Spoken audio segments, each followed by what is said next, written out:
भगवान श्री राधा कृष्ण के चरणारविंदों में शतकोटि नमन बंदन। मित्रों को, जिज्ञासुओं को, धर्म प्रेमियों को, ज्योतिष विज्ञान प्रेमियों को हर हर महादेव, बम बम भोले, नमः शिवाय। मित्रों, आज चर्चा नवांश कुंडली पर है। नवांश कुंडली विवाह की कुंडली है, जीवन साथी की कुंडली है। वैवाहिक जीवन कैसा होगा, जीवन साथी का स्वभाव और व्यवहार, चरित्र कैसा होगा, व्यवहार कैसा करेगा, निरोगी रहेगा या रोगी रहेगा, उसकी मानसिकता कैसी होगी। तो नवांश कुंडली किसी भी विवाह के विषय में देखना परमावश्यक है। कभी कभी देखा जाता है कि विवाह के बाद पति या पत्नी, कोई भी हो सकता है, वो आजीवन रोगी रहे। पतिदेव पत्नी की आजीवन सेवा करते रहे, दवाइयां खाते रहे, पत्नी दवाई खाती रही। ऐसा क्यों होता है? मित्रों, नवांश कुंडली जीवन जीने का सलीका है और तरीका है। बिना नवांश कुंडली देखे बिना यदि आपने केवल गुण मिलान देख करके, राशि मैत्री देख करके यदि आपने विवाह कर लिया तो विवाह तो हो जाएगा। हो सकता है कि आपकी पत्नी आजीवन रोगण रहे, रोगी रहे, या आप में आजीवन क्लेश होता रहे, झगड़ा होता रहे, और यह भी तो हो सकता है तलाक हो जाए, या दोनों में से एक का निधन हो जाए। नवांश कुंडली को देखना अत्यंत आवश्यक है। विवाह के बाद कर्जा हो गया और जीवन भर कर्जा पटाते रहे, और कर्जा कभी पट जाता है, कभी ब्याज चढ़ जाता है। ऐसा क्यों होता है? इस पर कभी विचार नहीं किया जाता है। विवाह हो जाए बस, अरे जितनी विवाह के लिए आप प्राथमिकता प्रायोरिटी दे रहे हैं, जितना आवश्यक है वो, उसके बाद भी तो आपको विचार करना है कि आपका जीवन कैसा रहेगा जीवन साथी के साथ।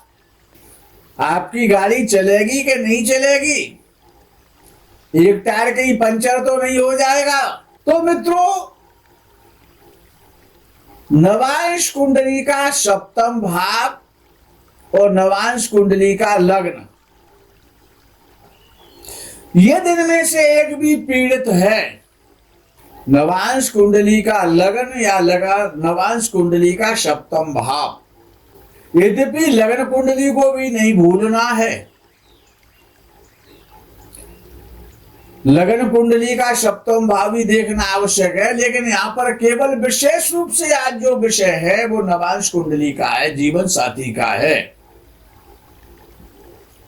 यदि नवांश कुंडली के लग्न में पापक ग्रह बैठे हुए हैं तो वैवाहिक जीवन आफ्टर मैरिज सुखपूर्वक व्यतीत नहीं होगा। वैवाहिक जीवन सुखमय नहीं है। बड़ा सरल सा सूत्र है ये।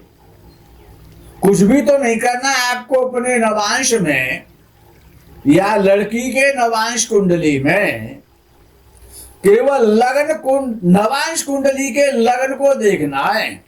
नवांश का लग्न, यदि उसमें सूर्य, मंगल, शनि, राहु,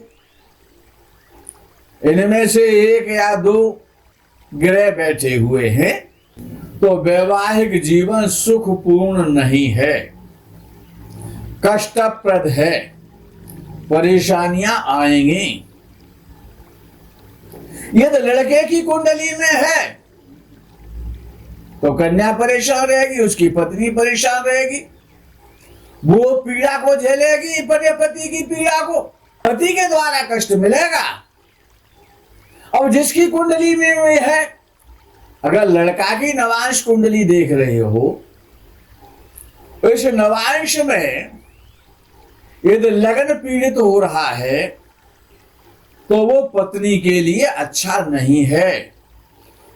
पत्नी को कष्ट झेलने पड़ेंगे, परेशानियां आएंगी उसके सामने।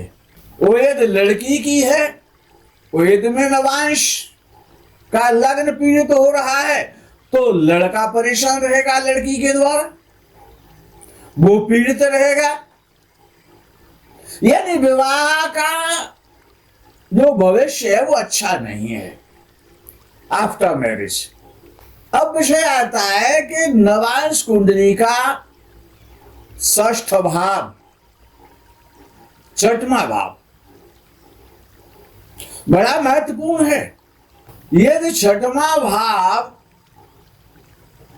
का स्वामी जो भी बनता है षष्ठेश, यदि षष्ठेश नवांश कुंडली में यदि सप्तम भाव में बैठ जाए, षष्ठ भाव का स्वामी नवांश कुंडली में सप्तम भाव में बैठे तो रोग देगा। विवाह के बाद रोग पैदा होंगे, ऋण होगा। यानी कि जो आपको जो जीवन साथी मिल रहा है वो शत्रु है। छठवें भाव का स्वामी नवांश कुंडली में और सप्तम भाव में बैठे तो रोगी तो बनाएगा।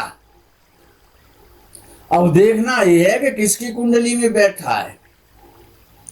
लड़के की कुंडली में बैठा है तो पत्नी रोगी रहेगी, शादी के बाद कर्जा होगा, हॉस्पिटल की यात्रा करनी पड़ेगी, बार बार डॉक्टरों को सलाम करना पड़ेगा, परेशानियां होगी। अब वो शत्रु भाव का स्वामी है ना, तो शत्रुता तो निभाएगा रोग के द्वारा, अपव्यय के द्वारा, पैसे का दुरुपयोग होगा। अब आपको कष्ट भी मिल रहा है, आपकी कुंडली का सप्तम भाव, छठवें भाव का स्वामी सप्तम में बैठा है ना, तो सप्तम भाव क्या है आपका, कि आपकी पत्नी है ना। यदि आप लड़के हैं तो वो किसी कन्या की कुंडली में बैठा हुआ है, छठवें भाव का स्वामी सप्तम भाव में, तो उसका पति रोगी होगा। इतना ही तो अंतर है, वहां पर पति हो जाता है कन्या के नवांश में सप्तम भाव का स्वामी, और लड़के की कुंडली में पत्नी हो जाती है। तो देखना यह है कि शादी के बाद आप स्वस्थ रहेंगे, निरोग रहेंगे। अच्छा, जब आप स्वस्थ होंगे जब तो वैवाहिक जीवन का आनंद आपको मिलेगा। जीवन साथी जब स्वस्थ होगा तभी आप स्वस्थ होंगे, आपका मन स्वस्थ होगा, जीवन का आनंद लेंगे आप। छठवें भाव का स्वामी देखना बहुत आवश्यक है। वो रोग भी है, वो ऋण भी है, वो आपका शत्रु भी है। और सातवें भाव का स्वामी नवांश कुंडली का सप्तम भाव का स्वामी और षष्ठ भाव में बैठ जाए। बड़ा मार्मिक प्रश्न है ये, बड़ा मार्मिक प्रसंग है, सामान्य नहीं है ये। अरे आप पैसा कमाने की सोचते हो, मकान बनाने की सोचते हो, नौकरी की सोचते हो, किसके लिए कर रहे हैं आप? विवाह के लिए, जीवन साथी के लिए, अपनी संतान के लिए। संतान किससे होगी? जीवन साथी के माध्यम से होगी ना। तो नवांश कुंडली बिना देखे शादी नहीं करनी चाहिए। सप्तम भाव का स्वामी नवांश कुंडली का यदि षष्ठ भाव में बैठ गया तो वो भी परेशानियां आएंगी। विवाह के बाद में जीवन पीड़ित हो जाएगा, रोग ऋण, शत्रु, आकस्मिक आपत्तियां विवाह के बाद आएंगी। किसके द्वारा आएंगी? जीवन साथी के द्वारा आएंगी। तो षष्ठेश तलाक तो नहीं कराएगा वो, लेकिन वो रोग है, ऋण है और शत्रु है। उसका संबंध सप्तम भाव के साथ, सप्तमेश के साथ नहीं होना चाहिए। अब नवांश के सप्तमेश की बात करते हैं, सप्तम भाव के स्वामी की बात करते हैं। अब सप्तम भाव का स्वामी, जैसे कि आपके सामने ये स्क्रीन पर मेष लग्न की कुंडली आ रही है, दूसरे भाव में शनि बकरी होकर के बैठे हैं, तीसरे भाव में केतु बैठा हुआ है मिथुन राशि का, चतुर्थ भाव में कर्क राशि का चंद्र है, और छठवें भाव में मंगल भी बैठा है और शुक्र भी बैठा है। सप्तम भाव में नीच राशि का सूर्य है, और सप्तम भाव का स्वामी मंगल के साथ बैठा, नीच राशि का होकर के शुक्र। बुध अष्टम भाव में बैठा वृश्चिक राशि का, बृहस्पति और राहु भाग्य स्थान में बैठे हुए हैं इस कुंडली में। अब आप इसका नवांश देखिए कि नवांश कुंडली में वृषभ लग्न है, नवांश का केतु बैठा है नवांश में, तीसरे भाव में उच्च राशि का बृहस्पति है, चौथा भाव बुध शनि और मंगल बैठे हुए हैं सिंह राशि में, सप्तम भाव में राहु बैठा है, और दसवें भाव में सूर्य और शुक्र बैठे हैं कुंभ राशि के। और हमने कहा केवल नवांश देखना है। नवांश में लगन पीड़ित हो रहा है, केतु बैठा है ना, नवांश में शनि की दृष्टि है, दसवीं दृष्टि लगन पर शनि की जा रही है, राहु भी देख रहा है लगन को, केतु बैठा हुआ है, शनि की दृष्टि है, लगन पीड़ित हो गया नवांश लगन। लग्नेश शुक्र अपने शत्रु के साथ बैठा हुआ है, दशम भाव में बैठा है, सूर्य के साथ बैठा है।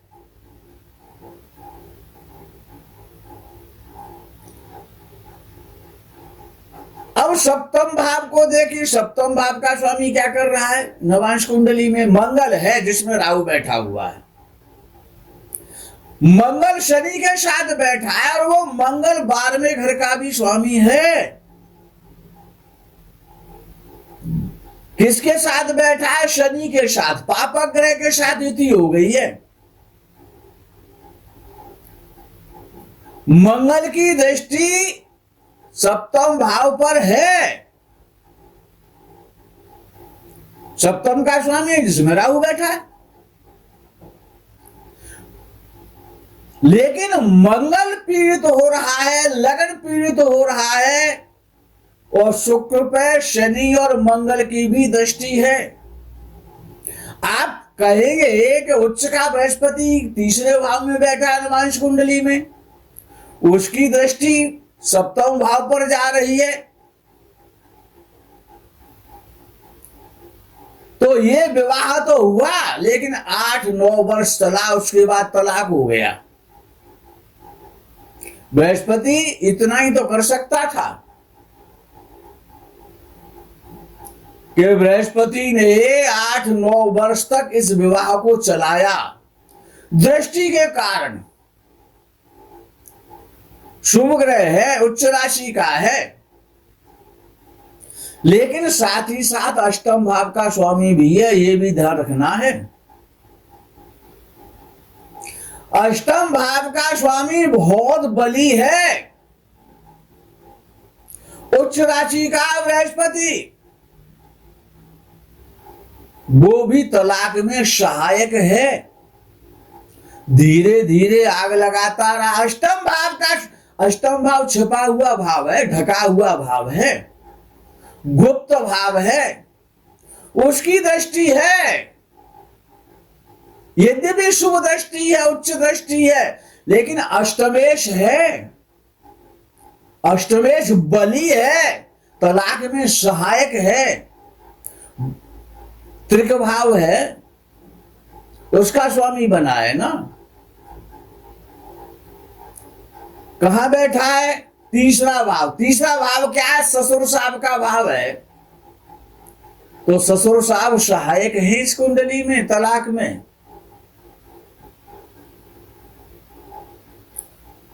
अर्थात जब अब लगन पीड़ित हो गया, लग्नेश पीड़ित हो गया, सप्तम भाव पीड़ित हो गया, तो तलाक हो गया, सुख नहीं मिला, शादी का सुख नहीं मिला। क्यों नहीं मिला? कि शुक्र जब पीड़ित हो जाता है और सप्तमेश जब पीड़ित हो जाता है नवांश कुंडली में, याद रख लो, शुक्र सप्तम भाव का स्वामी यदि पीड़ित है तो विवाह संबंध बिगड़ जाएंगे। कब तक चलेंगे? ये तो ग्रहों की दशा पर, समय पर निर्भर करता है। तो इस नवांश कुंडली में मंगल शनि के साथ बैठा है, सप्तम भाव का स्वामी है, मंगल पीड़ित हो गया। शुक्र पीड़ित है, शनि मंगल की दृष्टि है शुक्र पर, सूर्य के साथ बैठा है, सूर्य उसका शत्रु है, छठवें भाव का स्वामी है शुक्र, सूर्य के साथ बैठा है। सूर्य सुख भाव का स्वामी है, सुखों को नष्ट कर रहा है शुक्र जाकर के, पीड़ित हो गया शनि मंगल के द्वारा। वैवाहिक जीवन में अष्टमेश की अत्यंत महत्वपूर्ण भूमिका है वैवाहिक जीवन को चलाने में। अष्टम भाव पीड़ित हो जाए, परिणाम बहुत खराब है। अवश्य बृहस्पति पर राहु की दृष्टि है, बृहस्पति स्वयं अष्टमेश है इस नवांश कुंडली में। राहु नीच राशि का है, केतु नीच राशि का है, शुक्र शत्रु राशि में, शुक्र जो है शत्रु के साथ बैठा है, यद्यपि मित्र राशि में है, लेकिन शनि मंगल से पीड़ित भी हो रहा है।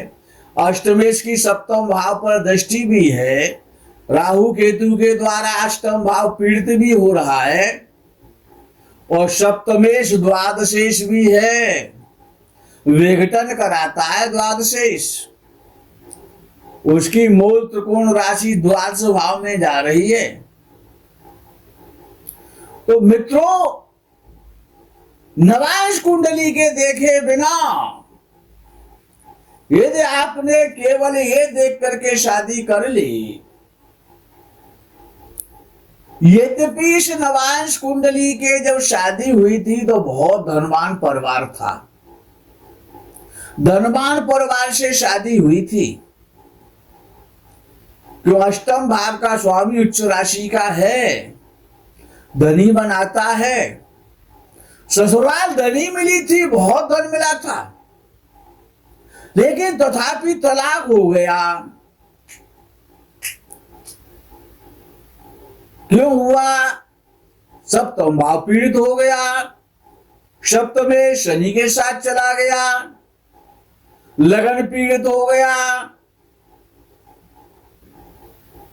यह देखना बहुत आवश्यक है। जबकि लग्न कुंडली को यदि आप देखेंगे तो वहां पर भी कुछ गलतियां हैं, कमियां हैं, कि सप्तम भाव का स्वामी शुक्र नीच राशि का है, मंगल के साथ छठवें भाव में बैठा है,